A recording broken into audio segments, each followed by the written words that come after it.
What's going on, everybody? Welcome back to my channel once again. We're gonna look at first round game in the Norway chess tournament between Vishy Anand with the white pieces and Maxime Vishy Anand with the black pieces. Now, this game started out with the Maroxy bind formation, but it came out of this so-called Moscow variation with e4, c5, knight f3, d6, and bishop b5. All right. Others may know it as Rossolimo variation, but technically it's a Moscow variation. And this tends to avoid some of the more complicated lines of the Sicilian. Everyone knows that Maxime Vishy Anand is a Sicilian specialist, and that it really doesn't make sense to go into these really super sharp lines with him. So Anand does what I like to call he plays old man chess here, where he keeps everything really simple and positional. This is the key in the Maroxy bind if you're playing it as the white. What you want to do is control the d5 square. All right. Hinder the piece activity of black, slow the game down, and make it turn into a maneuvering affair where the experienced older player can outplay his less experienced sometimes, and in this case younger opponent.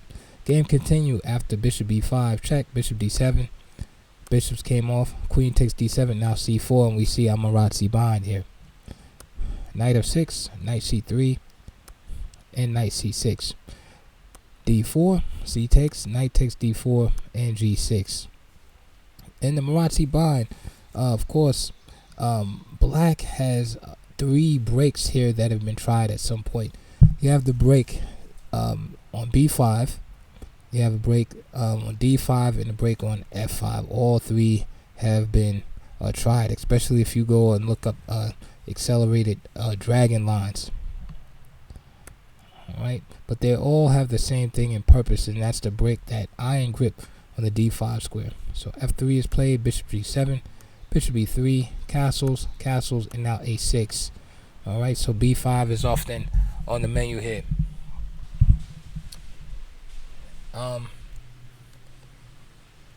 Queen e2, queen e7, and now rook fd1. Let's catch up here. Rook fd8 and rook ac1, and you can see the pieces haven't even come into close combat yet.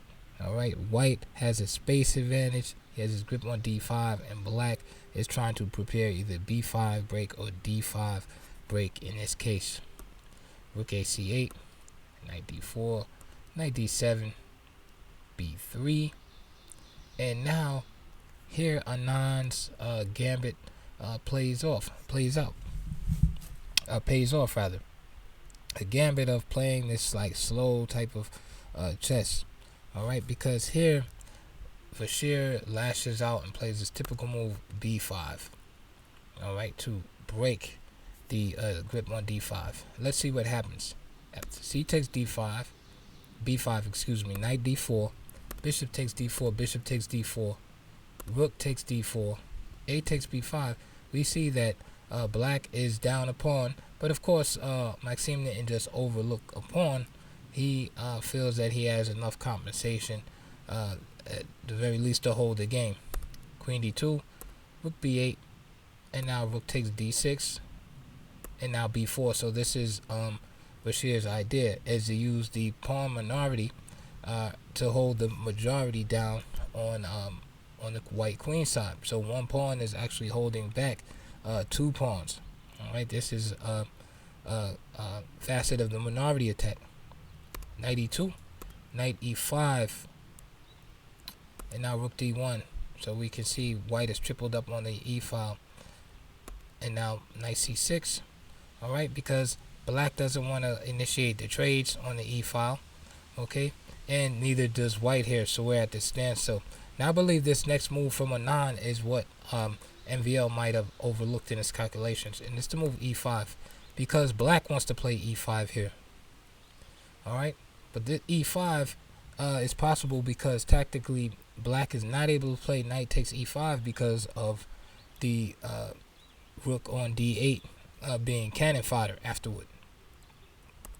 For example, if white plays a move like queen f4, right, planning e5 for example in the next move, then black can play e5, hitting the queen. Now the rooks come off,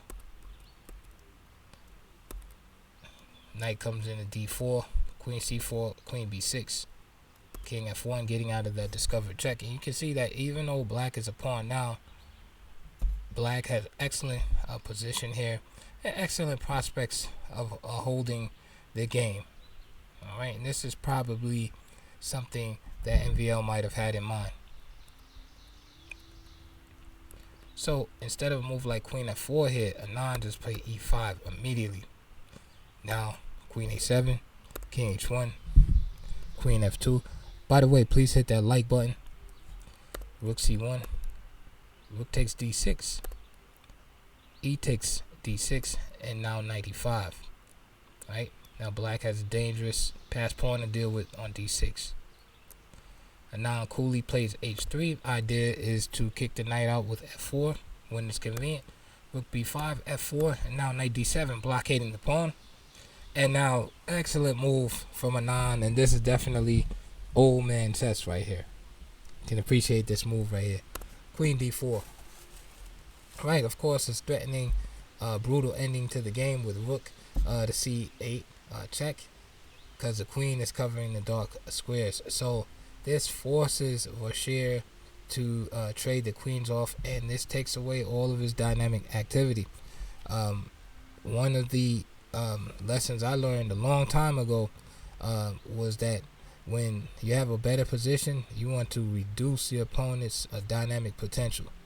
All right, Anand is clearly better in the ending, so don't give your opponent any chance to work up some type piece activity, create danger, checkmates, mating attacks, etc., etc.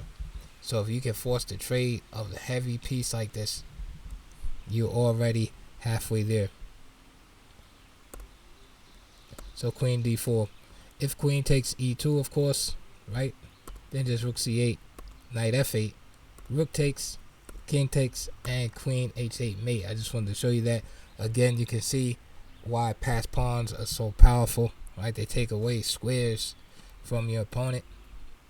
As in that case, there's no escape on e7 because the pawn on d6 is there. So queen d4, knight takes, hitting the rook, d5, knight c6. So Anand's trading d6 pawn for the b pawn, and now he has two passes. And from here, commentary is no longer necessary, as game is easily won by most players, at least of master strength. They'll just push those two pawns up the board. So definitely Anand being 2,700 and change is definitely going to win this with ease. So 40 moves, hits time control, and he just dispatches Vishy. So I'm definitely rooting for Anand.